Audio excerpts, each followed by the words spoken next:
Setiap kali ketemu Yud He Waw He, Arabnya adalah Allah. Jadi itu adalah Tuhan yang satu, tidak lahir, tidak mati, tidak terkurung dalam ruang, tidak terkurung dalam waktu, dan tidak terkurung dalam koordinat. Itu sudah termasuk ruang. Mengatasnamakan kitab Torah dengan menggunakan terjemahan, lalu mengacak-acak isinya, bahkan menafsir dengan sekehendak hatinya sendiri menurut agenda pribadinya, itu saya nggak suka. Kalau mereka ingin mengkritisi kitab saya, kritisilah teksnya atau ajarannya. Kenapa juga harus mengkritisi orangnya dengan melakukan body shaming atau hal-hal yang tidak bertanggung jawab lainnya yang sebetulnya tidak penting dan tidak akademis? Bagaimana bisa mengatakan orang itu punya iman, punya pengetahuan, kalau yang dia lakukan ketika dia tidak bisa menjawab pertanyaan atau ditanya tidak bisa menjawab, lalu dia menjelek-jelekan pribadi dari orang itu? Itu yang menyalibkan Yesus itu adalah Roma, bukan orang Yahudi. Tapi mereka lalu mengkambing hitamkan orang Yahudi seolah-olah orang Yahudi ini jahat. Tapi kalau ditanya orang Yahudi yang mana, siapa nama pemimpinnya, atau kelompok dari sekte mazhab mana, mereka nggak bisa jawab. Jadi perjanjian baru itu penuh dengan cerita-cerita yang nggak jelas. Bahkan Paulus yang mereka bangga-banggakan, nasabnya nggak ada.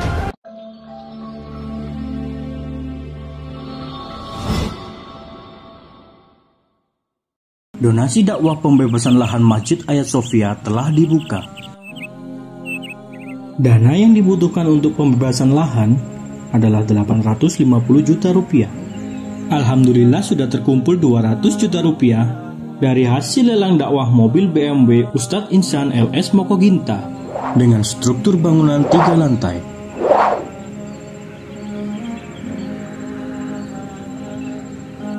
Donasi bisa Anda kirimkan melalui rekening di bawah ini.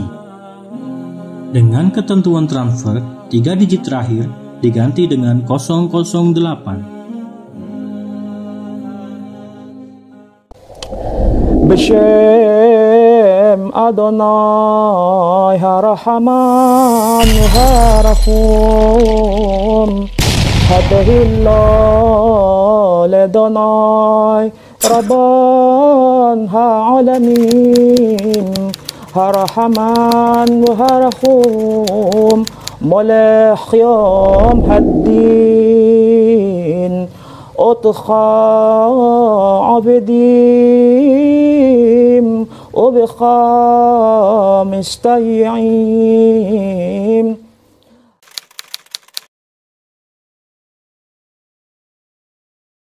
Assalamualaikum warahmatullahi wabarakatuh. Saya adalah Yishak. Sebetulnya kalau ditanya saya ini siapa, saya bukan siapa-siapa. Jadi kalau misalnya ada yang penasaran saya ini siapa, kenapa juga harus penasaran dengan orang yang bukan siapa-siapa gitu. Cuman tugas saya dan misi saya satu, yaitu adalah menegakkan kebenaran, dimana ketika kebenaran itu disimpangkan oleh orang-orang yang tidak bertanggung jawab alias agama lain yang mengatasnamakan Torah, ketika hal itu terjadi maka saya akan maju yang paling depan untuk berperang melawan mereka, karena mereka sudah mengacak-acak dan memperkosa kitab suci kami, yaitu Torah, di mana kitab suci itu harus dipahami dalam bahasa aslinya menurut Mesora atau tradisi yang diturunkan secara generasi ke generasi bersanad, dan juga halakha atau syariat yang terkandung di dalamnya yang tidak dimengerti oleh agama lain, lalu mereka berusaha memperkosa itu, merubah maknanya dengan terjemahan-terjemahan yang dilakukan oleh bapak-bapak gereja atau agama Kristen yang dilakukan 2000 tahun yang lalu, sejak mulai abad ketiga, 4, dan kelima. Jadi tugas saya adalah melawan itu semua, karena kalau tidak ada yang membela, lantas mereka akan selalu mengatasnamakan kitab Torah, bahkan mereka berani mengatakan Hashem, HaKadosh Baruch Hu menjadi manusia. Itu penghinaan yang luar biasa terhadap Tuhan pencipta alam semesta ketika mengatakan Hashem menjadi manusia. Jadi saya adalah sangat marah dan sangat terpancing melihat ini, makanya saya terjun ke dalam dunia perdebatan.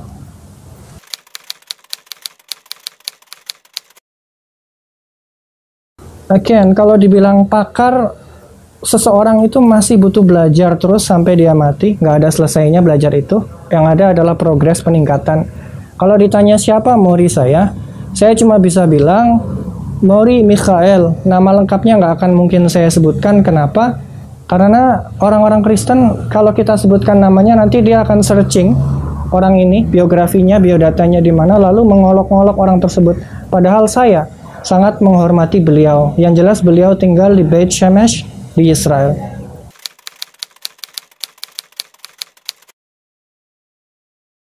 Kalau kita bilang masalah Muslim atau Yahudi itu kan sebutan orang yang diatributkan kepada saya. Saya sendiri tidak terlalu peduli orang mau menyebut saya siapa. Yang penting adalah saya melawan orang yang berusaha menyimpangkan kitab Torah tersebut. Karena kalau kita lihat di konsep Islam sendiri, kenapa Islam mengatakan seluruh nabi-nabi itu Muslim? Padahal mereka tidak memegang kitab yang namanya Quran. Walaupun tidak ada Quran di tangan mereka, mereka disebut Muslim, artinya orang yang berserah diri. Di dalam istilah Torah, ada satu istilah yang hampir menyerupai itu. Di istilahnya shomer miswot. Shomer menjaga, miswot perintah-perintah. Nah, kalau orang yang melakukan Torah disebut sadiq, atau orang yang salih, atau orang yang benar gitu. Tapi kalau orang yang melanggar Torah disebut rasya, orang yang jahat.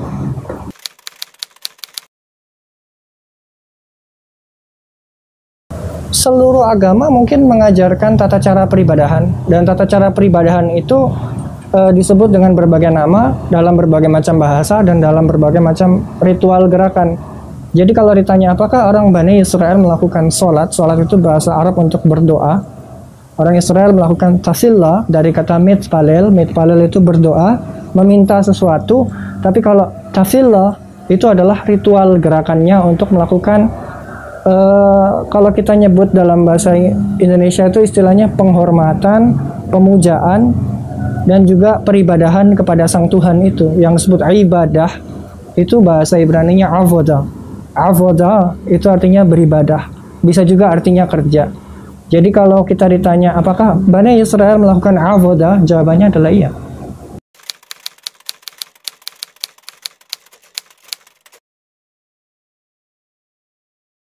Terutama adalah kalau saya harus jujur tanpa menyembunyikan sesuatu, orang Kristen sering sekali mengatasnamakan kitab kami kitab orang Yahudi.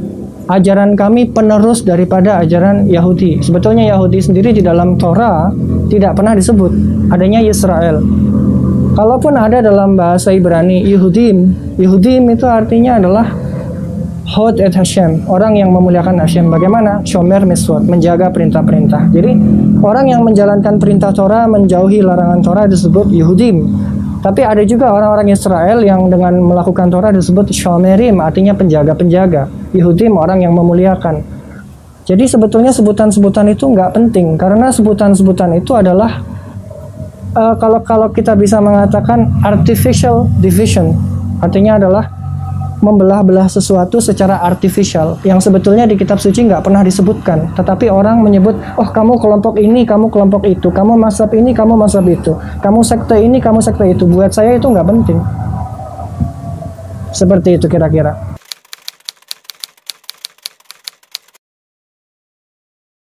Oke, di dalam Torah itu menceritakan tentang penciptaan alam semesta. Dilakukan oleh siapa? Hashem.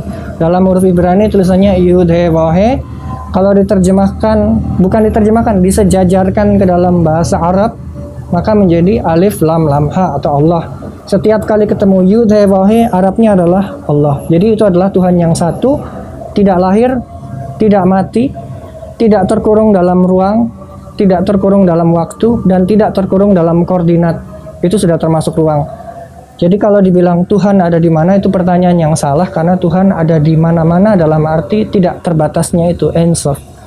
Jadi tidak bisa disamakan antara Tuhan pencipta alam semesta, Haboreh Alam, dengan manusia yang adalah makhluk atau beria. Seperti itu.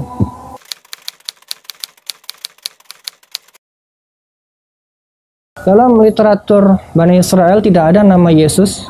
Kalaupun ada nama Yehoshua, Hosea, lalu Yeshua dalam bentuk Aramaiknya, atau disebut Lashon Arami. Tapi kalau kita mengacu pada nama secara lafal, Yesus tidak dikenal di Israel. Menurut kami karena dia ini sosok yang tidak ada dalam kenyataan dan sejarah kami. Dalam dunia ini dia nggak pernah lahir dan nggak pernah ada, melainkan hanya tulisan di kertas. Jadi kami anggap dia nggak ada.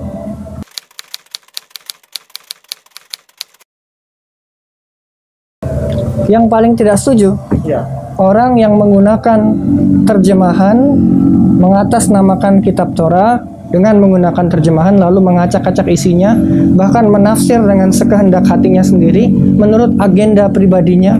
Itu saya nggak suka. Pastinya, karena sama seperti ginilah.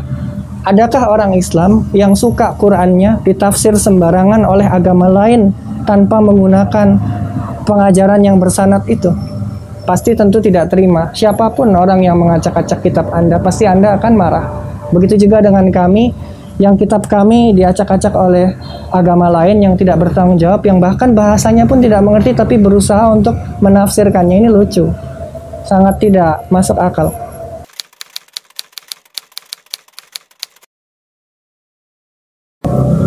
Saya tidak bisa berbahasa Ibrani. Bahasa Arab saya nggak bisa gitu. Lo medaber Arvit.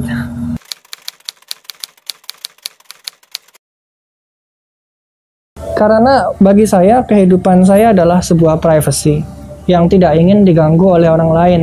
Nah, kalau kita memang ingin mengkritisi suatu ajaran atau suatu perilaku dari kelompok lain karena mereka mulai duluan. Tetapi kalau mereka ingin mengkritisi kitab saya, kritisilah teksnya atau ajarannya. Kenapa juga harus mengkritisi orangnya dengan melakukan body shaming atau hal-hal yang tidak bertanggung jawab lainnya yang sebetulnya tidak penting dan tidak akademis? Bagaimana bisa mengatakan orang itu punya iman, punya pengetahuan, kalau yang dia lakukan ketika dia tidak bisa menjawab pertanyaan atau ditanya tidak bisa menjawab, lalu dia menjelek-jelekan pribadi dari orang itu? Untuk apa diladeni orang seperti itu?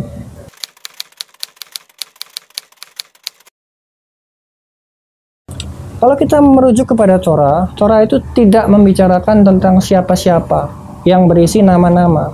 Torah hanya secara tegas mengatakan bahwa setelah Moshe meninggal, harus ada penerusnya. Siapa penerusnya secara bersanad dan secara tekstual membuktikan dalam sejarah, baik data empiris ataupun historis, adalah Yehoshua bin Nun.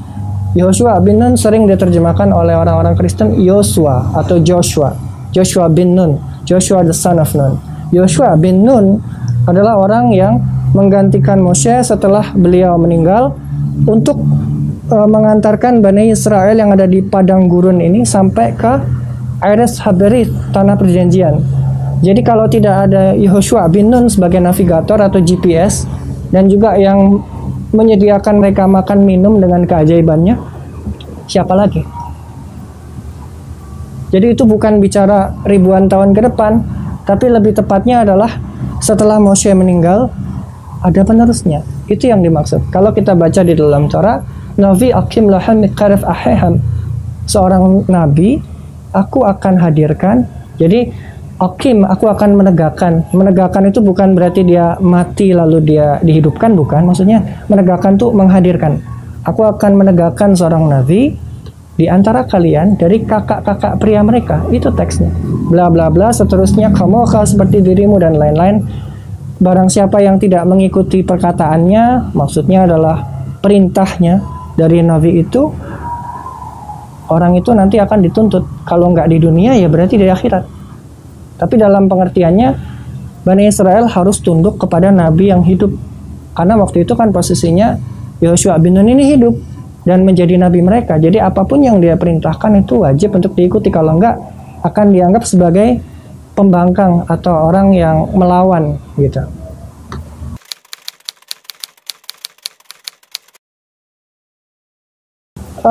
Di Israel nih, kalau kita bicara masalah nama Yehoshua itu banyak. Di pasar itu banyak, samalah kalau misalnya kita hidup di Indonesia. Di Jawa tuh nama Slamet itu pasti banyak. Nama Budi, nama Joko itu pasti banyak kita bisa temukan karena itu nama yang sangat umum. Bahkan nama Ahmad, Muhammad itu juga banyak sekali di kalangan orang Islam di Indonesia. Jadi Muhammad yang mana nih? Banyak nih kan. Nah, Yeshua yang mana? Banyak. Kalau kita bicara masalah Yeshua yang disalib, orang Yahudi tidak pernah merasa mereka menyalibkan siapapun dan dalam sejarah literatur juga nggak ada. Kalaupun diceritakan di dalam kitabnya orang Kristen yang dikarang oleh Flavius Titus, itu yang menyalibkan Yesus itu adalah Roma, bukan orang Yahudi. Tapi mereka lalu mengkambing hitamkan orang Yahudi seolah-olah orang Yahudi ini jahat. Tapi kalau ditanya orang Yahudi yang mana, siapa nama pemimpinnya atau kelompok dari sekte mazhab mana, mereka nggak bisa jawab. Jadi perjanjian baru itu penuh dengan cerita-cerita yang nggak jelas. Bahkan Paulus yang mereka bangga-banggakan, nasabnya nggak ada. Nasabnya tidak ada. Jadi tidak tahu siapa ayahnya, ibunya, kakeknya, itu nggak ada silsilahnya. Bagaimana orang mau percaya? Dianggap sebagai orang yang tiba-tiba ada gitu, kayak semacam intel yang tidak diketahui jati dirinya itu siapa.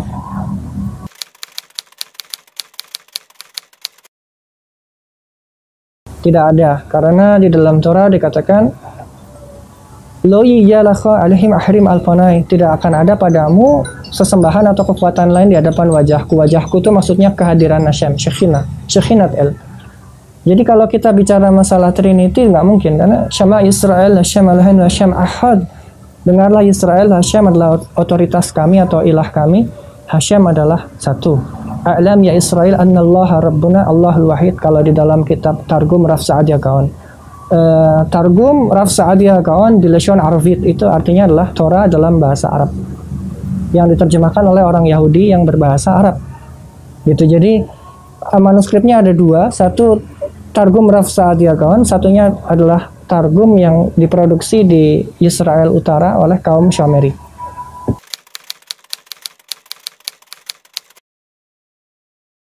Seperti ini contohnya ya, contoh perubahan kata yang merubah arti. Kalau kita lihat di kitabnya orang Kristen Keluaran 24 ayat 12, itu kalau kita baca di bahasa Indonesianya, Tuhan berfirman kepada Musa, naiklah menghadap aku ke atas gunung dan tinggallah di sana, maka aku akan memberikan kepadamu loh batu, yakni hukum dan perintah yang telah kutuliskan untuk diajarkan kepada mereka. Ini adalah penyimpangan, karena dalam bahasa aslinya Wayomer Hashem al-Moshe, dan Hashem mengucapkan kepada Moshe, Ale elai hahara, naiklah kepadaku di gunung, wahya Syam, dan tinggallah di sana atau adalah di sana, wa atna lakha, dan aku akan memberikan kepadamu lukhot azan, lukhot yang terbuat dari batu. Maksudnya lukhot batu karena ada dua, jadi disebutnya lukhot. Wahat Torah, dan Torah. Wahamiswa, dan perintah tunggal. Kenapa tunggal? Kenapa bukan miswat? Ada penjelasannya. Asyar qatafti lahurtham, yang aku telah tuliskan untuk menginstruksikan mereka. Nah, di sini ada kata hat-Torah dirubah di sini jadi hukum. Padahal hukum itu definisinya luas dalam bahasa Ibrani. Mishpatim itu artinya hukum keadilan atau hukum-hukum keadilan. Itu kalau orang melanggar hukum yang berkaitan dengan kriminalitas, pasti dia masuk pengadilan untuk dihakimi. Nah, hukum itu namanya mishpatim.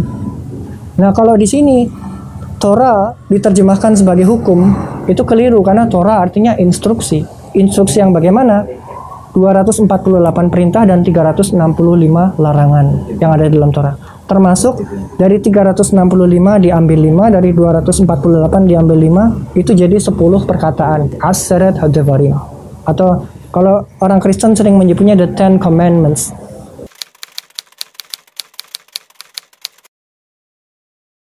Torah, Nevi'im, Ketuvim itu Tanakh. Kalau di singkatan modernnya, di zaman dulu orang menyebutnya Hamikra. Lalu orang Kristen menambahkan Berit Hadasha. Padahal Berit Hadasha itu kalau di dalam Tanakh, Berit Hadasha itu perjanjian diperbaharui. Bukan berarti kitabnya namanya perjanjian baru. Dan gak ada kitab Matius, Markus, Lukas, Yohanes, itu bukan kitab Yahudi, bukan kitab orang Israel. Itu kitab yang diciptakan oleh orang Yunani dan orang Syria. Yunani namanya Textus Receptus, Syria namanya Peshitta.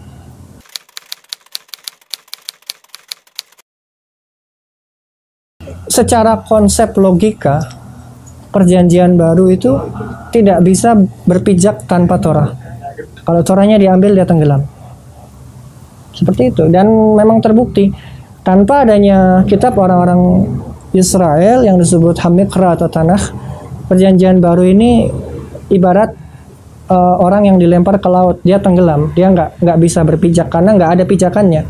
Torah itu adalah pijakannya atau fondasinya.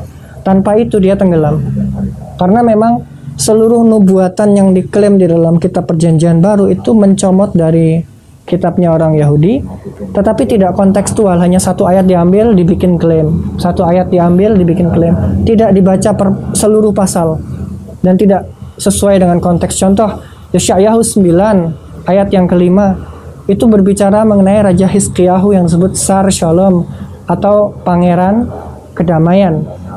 Tapi mereka mengatakan bahwa itu Yesus, padahal Yesus itu lahirnya 700 tahun ke depan. Itu nggak mungkin.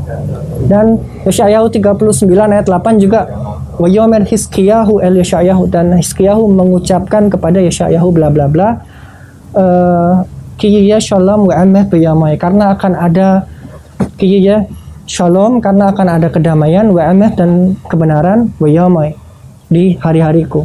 Itu bukan bicara tentang Yesus.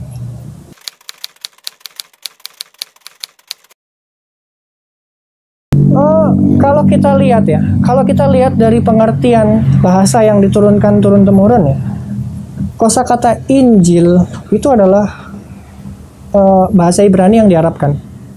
Dan saya nggak meyakini kalau itu bahasa Yunani yang diarabkan, karena kalau di bahasa Yunani tulisannya euagelion, kalau di Syriak evangelion.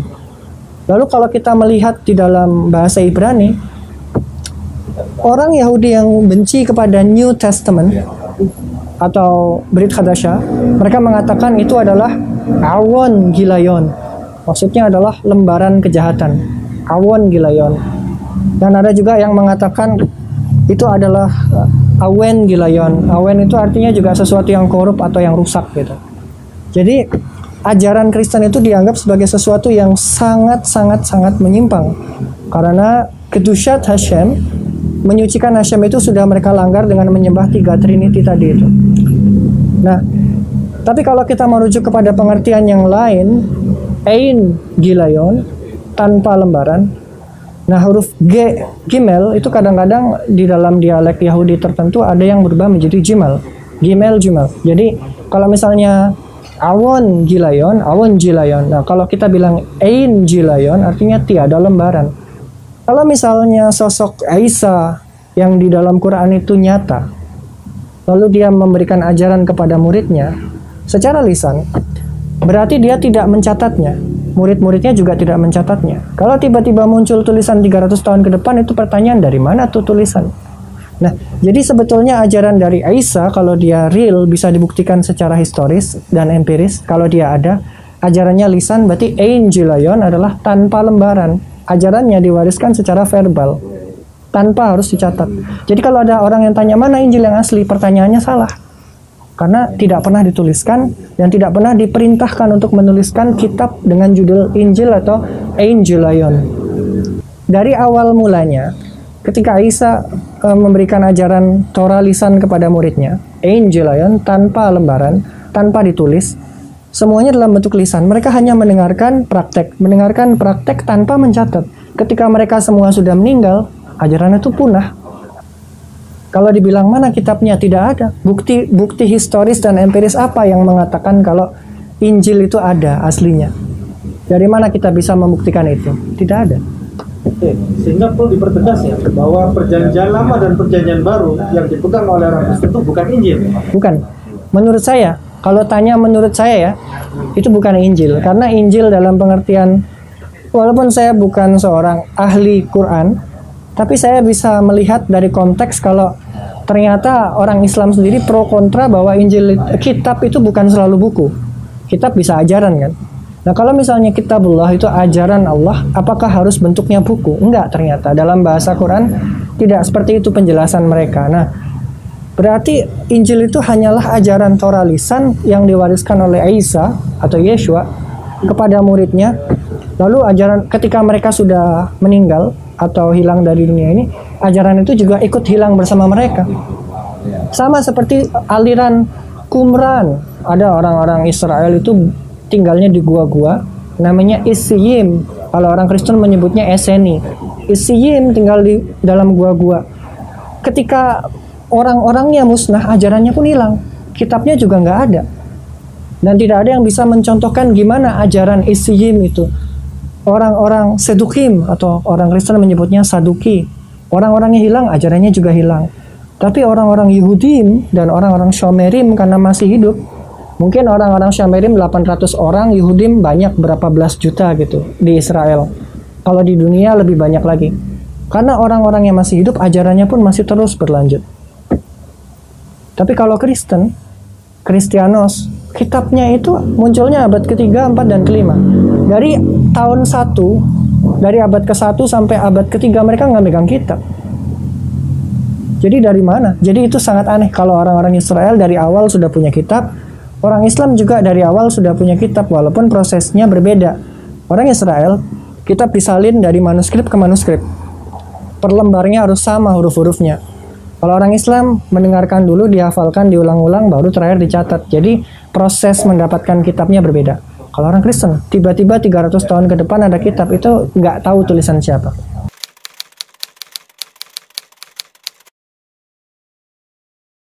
Tidak bisa karena mereka itu didogma.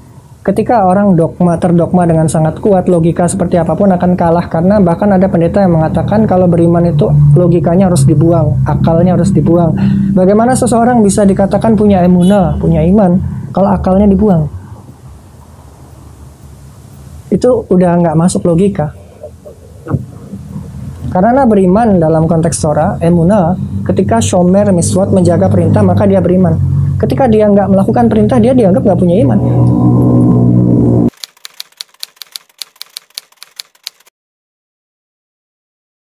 Keturunan siapa? Kalau ditanya keturunan siapa, sekali lagi privacy di dalam kehidupan tidak pernah saya ucapkan karena hal itu tidak signifikan dalam dunia perdebatan. Saya pun tidak pernah menanyakan, siapa pendeta yang baptis kamu? Siapa ustadz yang mu'alafin kamu? Itu pertanyaan yang nggak penting sebetulnya. Bahkan karena dulu saya besarnya di Eropa, saya pernah tinggal di Swiss dengan orang tua saya pada waktu dulu. Itu KTP-nya itu nggak ada tulisan agama di situ. Karena itu adalah urusan pribadi masing-masing keluarga. Negara tidak ikut campur untuk masalah itu.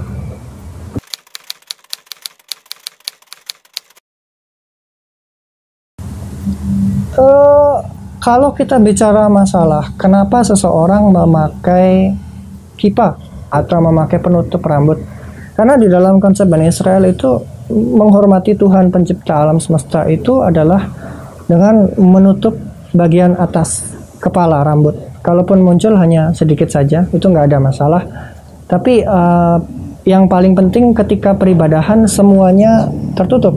Kalau ini kan bukan waktu beribadah, jadi nggak ada masalah kalau ini pun tampil gitu. Tapi ketika seorang melakukan tafillah atau misalnya avodat Hashem, semuanya dimasukkan ke dalam supaya lebih rapi gitu, lebih menghormati. Ya, seluruh orang Yahudi atau Israel pasti pakai ini, dan perintah di dalam Torahnya adalah tzitzit gitu. Ini yang diperintahkan di dalam Torah untuk dibuat, dan alasannya kalau tanya apa alasannya, jawabannya tidak ada alasannya. Ini adalah sesuatu yang menjadi ciri khas di dalam Torah. Kalau kita tanya di mana ayatnya, ada ayatnya, cuman orang Kristen nggak akan tahu karena mereka menerjemahkan itu dengan kata jumbai. Jadi kalau kita lihat di dalam Torah, nah ini mereka bilang begini, berbicaralah kepada orang Israel dan katakan mereka harus membuat jumbai-jumbai pada punca baju mereka turun-temurun. Dalam jumbai-jumbai punca itu haruslah dibubuhi benang ungu kebiruan. Tekhelet itu mahal dan langka, jadi kalau tidak punya putih saja. Tapi untuk membuat ini, Dabber al-Bani Israel wa amartu alaihim wa asulaham sisit al-kanfe vigzeham ladorotham wa nasnu al-sisit hakanaf batil tekhelet. Jadi sebetulnya harusnya ini yang ininya warnanya biru harusnya, tapi birunya itu dari khilason. Khilason itu adalah semacam keong yang sangat langka, yang di Indonesia nggak ada.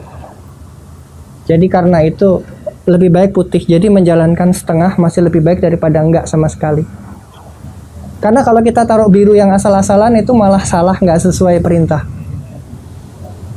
Bukan yang nggak mau pakai biru, tapi birunya harus yang benar, nggak boleh biru yang salah. Itu kayak apa, pasal berapa? Kalau kita melihat tentang jumbai ini, kalau kita punya aplikasi seperti Bible digital orang Kristen itu, biasanya ada berbagai macam pilihan kitab, dari kitab bahasa apa, yang versi mana gitu. Terus kalau kita search di atas, tulis aja Jumbai gitu. Jadi kalau kita tulis Jumbai, nanti dia akan muncul di ayat berapa. Nah, tinggal kita lihat seperti tadi, saya ketik Jumbai seperti ini, lalu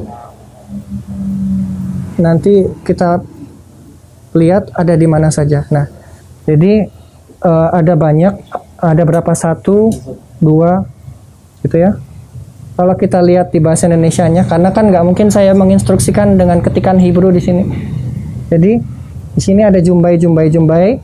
Nah di sini, nah kebetulan punya saya layarnya di split jadi 2. Yang atas WLC atau Westminster Leningrad Codex itu teks untuk Ibraninya. Sementara yang bawahnya itu ada terjemahan baru, ada macam-macam ya, Indonesian Literal Translation, Modern Hebrew, Jewish Publication Society, dan lain-lain gitu, King James Version ada.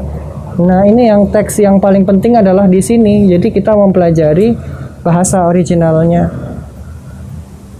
Dan itu ada di Tanakh. Cuman kebetulan bukunya saya nggak bawa ke sini. Saya taruh di tempat paman saya. Gitu.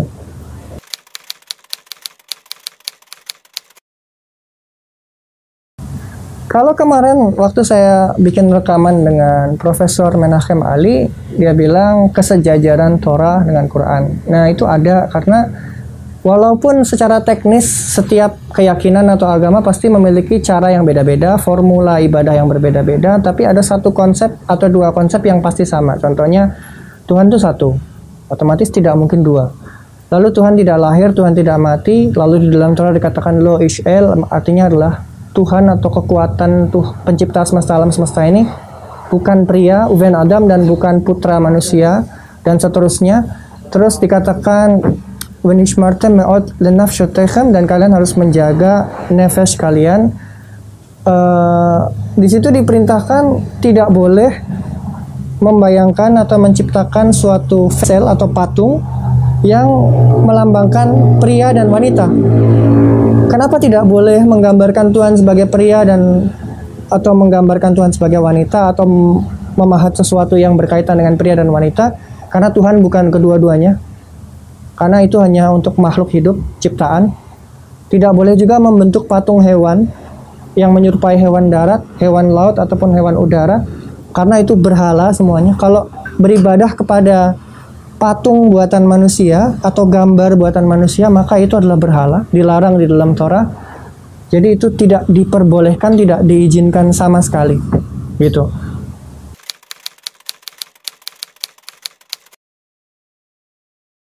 Jadi menurut tulisan dan menurut penjelasan dari Rabbi Nathanael Al-Fayumi, kita bisa lihat di sini semua bangsa memiliki nabinya masing-masing dan keyakinan syariatnya masing-masing. Contoh yang ada sekarang ini. Di Israel ada keyakinan namanya Druze. Druze itu monotheism.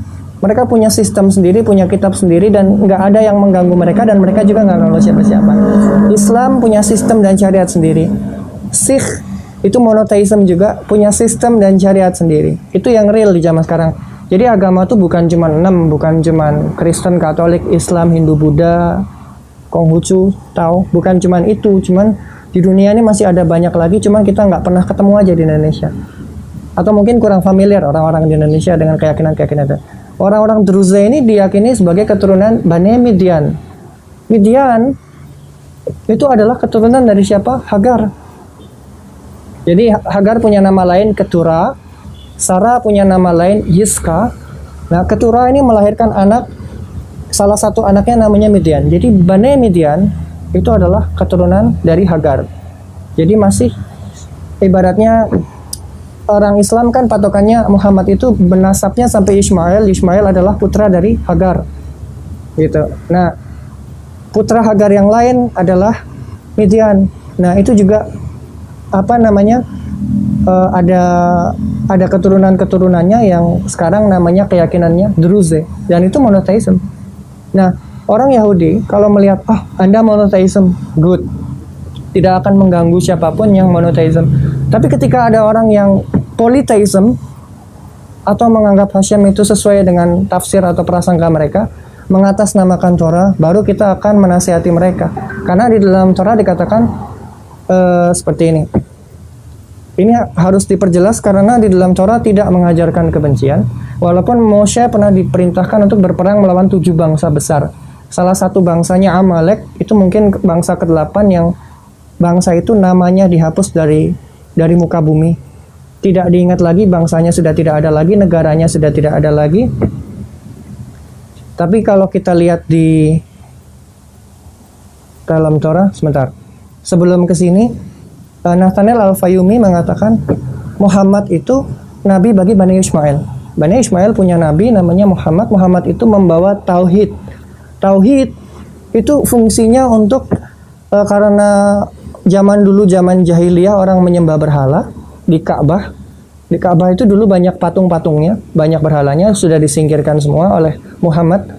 Dan Islam mengajarkan monoteisme sampai hari ini, yang adalah Tov Me'ot, sangat bagus gitu. Dan orang Israel malah melihat itu sebagai hal yang positif, dan menurut orang-orang Yahudi, Islam itu mempercepat kedatangan Masyiah. Masyiah yang ditunggu oleh orang Yahudi itu ada 2. Satu Kohen Hamasyiah, imam yang diurapi. Satu Melek Hamasyiah, raja yang diurapi. Jadi tokoh Hamasyiah itu banyak. Kalau imam aja udah ada 133 generasi. Sampai yang sekarang, dari Aharon sampai Abed El, itu 133. Kalau raja terhenti di Yechonyahu. Nah, untuk raja keturunan Daud Hamelech itu sekarang belum ada. Jadi orang Yahudi menunggu rajanya, kapan raja saya datang. Nah, tapi raja ini bukan seperti apa yang dituduhkan oleh orang Islam kalau dia itu Dajjal. Karena kalau seorang raja Israel itu dia taat kepada Torah, menyuruh orang lain Israel untuk taat kepada Torah, dan di dalam Torah tidak boleh menyembah manusia. Jadi nggak mungkin dia bilang saya ini Tuhan, sembahlah saya, itu nggak mungkin. Kalau ada yang seperti itu pasti langsung ditolak atau nggak dieksekusi di tempat. Karena apa? Melanggar Torah. Jadi kalau misalnya Yesus hidup di zaman ini, dia bilang ikutlah aku ini Tuhan. Kalau nggak dilempar batu dia. Jadi kalau tuduhan bahwa orang Israel menyembah Dajjal atau menyembah manusia, itu adalah tuduhan yang pertama, benar atau enggak kita nggak tahu, tapi yang jelas itu belum pernah terjadi dalam sejarah orang Yahudi. Kalau di masa depan nanti misalnya pun kejadian, berarti mereka tidak layak disebut Yahudi, tapi orang yang kofer. Kofer artinya orang yang ingkar kepada Torah. Kofer, kalau jamak berarti kofrim, begitu.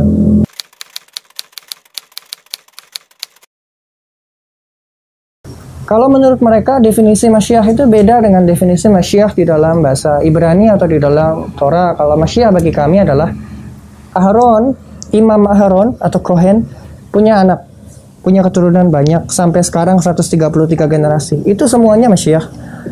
Daud, Shlomo dan seterusnya punya raja. Itu semuanya Masyiah. Jadi 2 generasi ini punya anak cucu itu semua Masyiah. Tapi kalau di Kristen enggak, Masyiah itu Tuhan yang menjadi manusia. Itu definisi yang salah.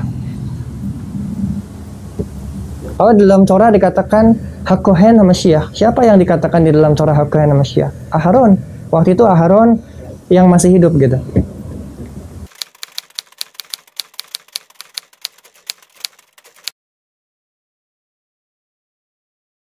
Kalau kita merujuk kepada Torah, aturannya ada aturannya. Pertama gini, harus dalam bahasa original. Terus yang menerjemahkan itu harus tahu bahasa Ibrani. Nah, lalu orang Israel itu, apakah yang disebut perjanjian lama itu disebut kitab suci? Kami menjawab bukan. Karena kitab suci itu hanya satu, namanya Torah. Kalau kita lihat, apa di antara kalian sudah pernah ada yang lihat Torah yang asli itu bagaimana? Nah, mungkin saya tunjukkan. Jadi Torah itu bukan Biblos, bukan Bible. Torah yang original itu seperti, bentar, seperti ini.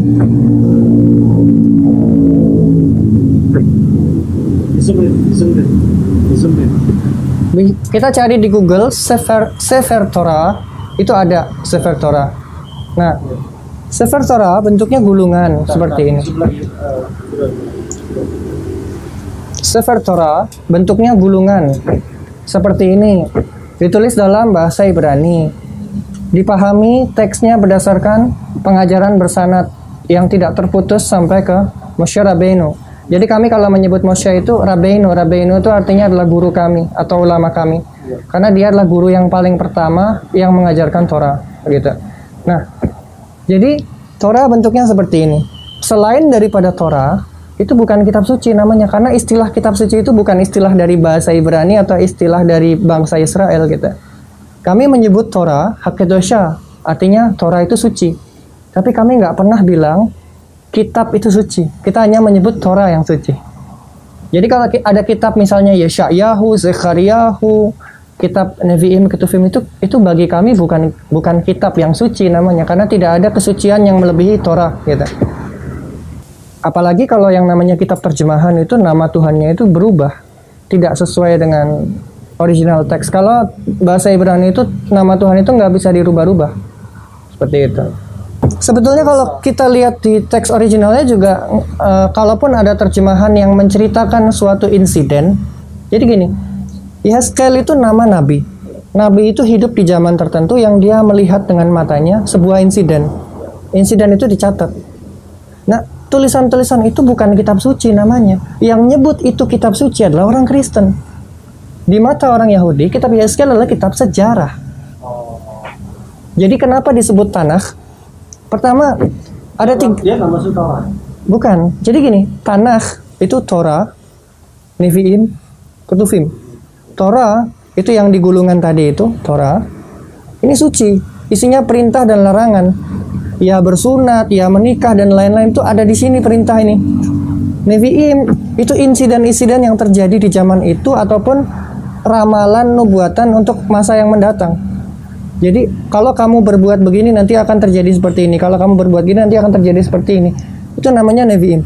Ketuvim itu isinya adalah tata krama dan moralitas. Sejarah, tata krama dan moralitas. Jadi cuman itu isinya. Yang dua ini itu bukan kitab suci. Yang sebut itu kitab suci adalah orang Kristen yang nggak paham kitab orang Israel. Seperti itu. Jadi tidak akan ada kitab apapun yang bisa menyaingi eksistensi dari Torah, karena Torah itulah yang disebut kitab suci yang dikenal oleh orang Islam sebagai At-Taurat. Kalau bahasa Ibraninya Ha-Torah.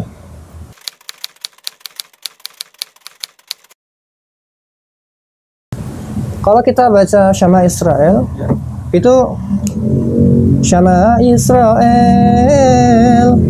Hashem Eloheinu Hashem Echad, gitu. Itu untuk Shema Israel yang artinya dengarlah Israel, Hashem adalah otoritas kami atau ilah kami, Hashem adalah satu.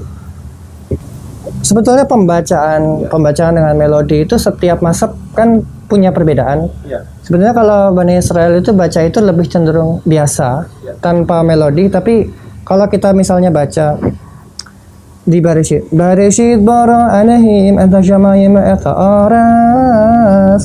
wa aras haizatahu wa huwa hasha'al panatahum wa ruwa alaihi marhafat alpaniha mayim. Itu contohnya seperti itu. Jadi polanya itu beda-beda antara satu sektor dengan sektor lainnya, tapi kurang lebih pembacaannya itu kalau Quran kan emang dipanjangin banget. Kalau Torah itu enggak.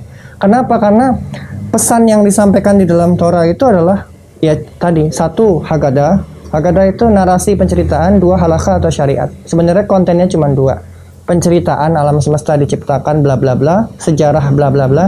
Dan yang kedua adalah syariat atau halakha. Halakha itu ada dua. Syabiqtaf tertulis dan syabi'alpe yang lisan. Jadi Torah tanpa Mishnah itu nggak akan bisa. Sama seperti Quran tanpa hadis nggak akan bisa, karena perintah sholat caranya gimana, orang tanya apa ada di Quran cara sholat? Nggak ada. Adanya di mana? Di hadis. Bagaimana cara beribadahnya orang Israel? Adanya di Mishnah. Kalau kita tanya di Torah ada nggak detailnya? Nggak ada.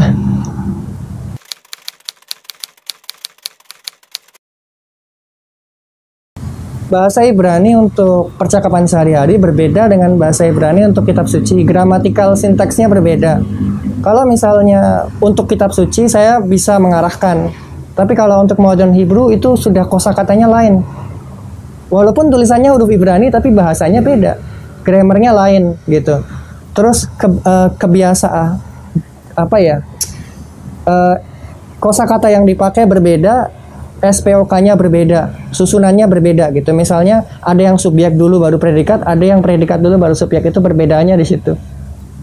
Terus nanti makna kosakatanya ada perubahan. Nah, biasanya kalau kita belajar Ibrani untuk Torah, untuk melawan misionaris atau untuk melawan orang yang menyimpangkan kitab kami Torah, itu harus belajar yang namanya Ibrani untuk Torah, disebutnya Lashon HaKodesh, lisan suci.